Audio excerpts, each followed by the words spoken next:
All right, welcome back. This is going to be part 55 of Dinosaurs and Man, and we're going to trek right along in this journey through my presentation on evidence of dinosaurs coexisting with man in the past.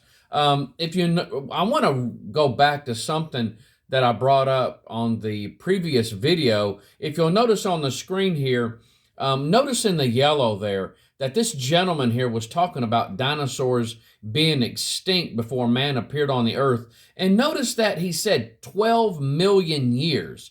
12 million years. Now listen, guys, this was about 100 years ago that he had stated this. Now they are stating that dinosaurs and man has a gap of 60 to 65 million years. Million years between each other. That is a huge difference from what this gentleman says here, that he says, we know that dinosaurs were extinct 12 million years before man appeared on the earth.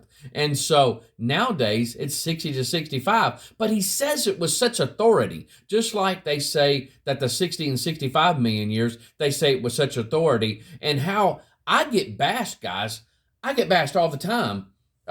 People that says science. Don't you know that science? This is not science, and that everyone believes science.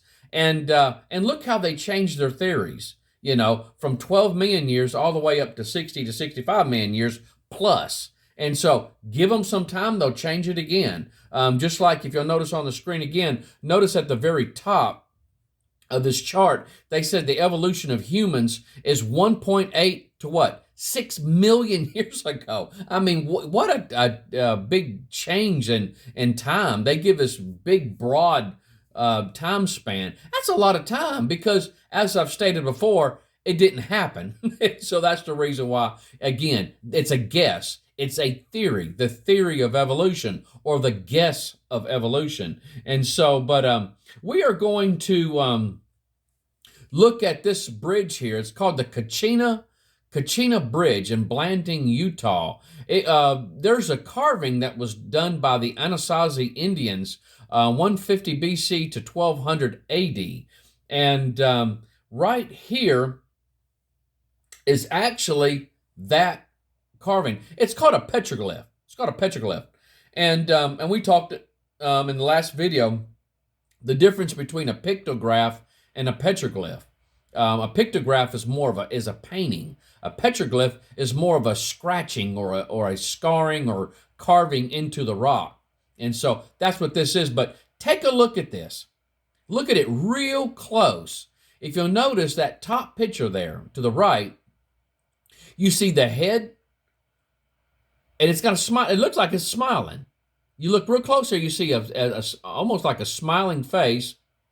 That dinosaur has like cheeks, eyes, a nose, and then the long neck, a body with 4 legs, and then a long tail that comes down from that.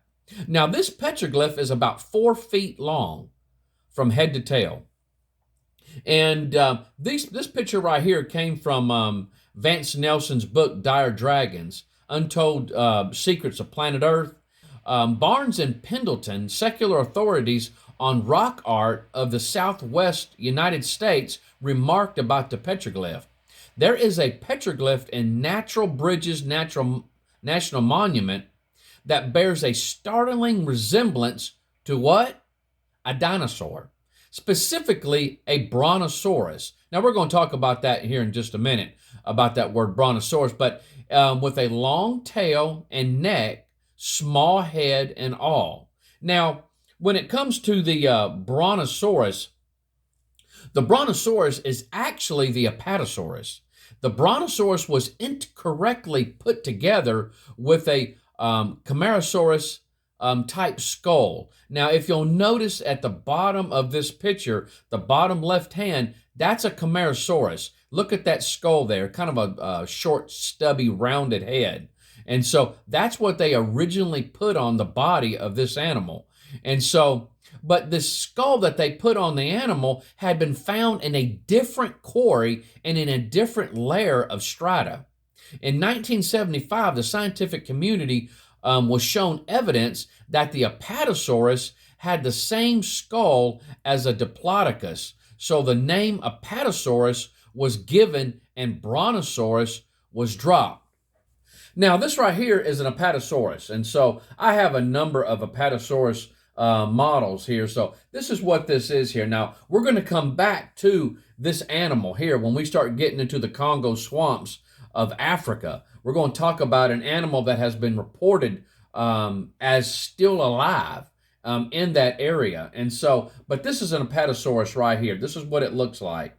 If you'll notice on the right-hand side of this picture here, you'll see a Diplodocus. Now, what they were saying is that the Apatosaurus had the same skull as a Diplodocus. And what's really interesting is that they believe that the Apatosaurus and the Diplodocus is the same kind of animal, that the Apatosaurus is just a variety. It's just a different variety of Diplodocus. And so, again, the same type of animal. If you notice the skulls here, the skulls do look extremely, very similar. And so, going on, Vance had this to say about those that later came to the site. They were around that area as people were coming up and looking at this petroglyph. And this is what Vance said in his book, Dire Dragons. He says, as people started to arrive at the site, we pointed up to the petroglyph and asked, do you see the petroglyph up there? In the next few hours, everyone we asked, from adults to university students to children, gave the same confident and clear response. Look at the dinosaur. And so, I love it. I love it. And so, again, guys, please check out Vance Nelson's and his book, Dire Dragons, and the other ones that he has. He has one on caves, floods, monumental monsters, just huge, giant fossils that they found. He has all types of stuff for you guys to learn from. Check out him and his ministry, Creation Truth Ministries. But guys, two people can look at the same thing and see something completely different. But again, there you go. Look at the screen here. What is your worldview? What is your worldview? Do you have a biblical worldview? Do you look at this world in a biblical way? Do you filter everything you see through Scripture? Do you filter that out? I'm talking about anything. I'm talking about the political arena, the morals, anything that's going on, your daily life. I mean, how are you viewing it? How are you conducting yourself through your whole day? Are you doing it on the whim? Or, are you looking, are you even thinking about, is this right? What does the Lord have to say about the news that I'm seeing on television? I'm telling you guys, if you look at it with a biblical worldview, it will give you a lot of comfort, And, but again, maybe you're a secular worldviewer, and if you're a secular worldviewer, then you think that dinosaur up there is nonsense. And so you don't believe it's real, that there's a 60 to 65 million year gap. Or maybe you're still holding on to maybe that 12 million years like that one guy says. And so, are you a secular worldviewer? How do you conduct your day? Do you get up every morning and say, well, I might as well live, eat, drink, and be merry because when I die, I'm just going to go poof into this existence, this non-existence that's just out there. We're just cease to exist. This is all we have right now. I'll tell you what, guys, if this is all it is, we're really in trouble. And so, but I will say this, guys, if you're an evolutionist or a secular worldviewist, you don't believe in anything, then I'm going to tell you right now, this is about as close as the heaven that you're going to get. All right, we're going to stop right there. When we come together next time, we are going to go to France to look at one more thing that was on the walls in a cave. And we're going to look at that. And then after that video, we are going to journey over to Africa, and specifically the area of the Congo swamps. And we're going to start looking at a creature that has been named Mokele Mbembe. And so those of you that are really into the cryptozoology should have heard about this animal. And so, but That's going to be 2 more videos from now.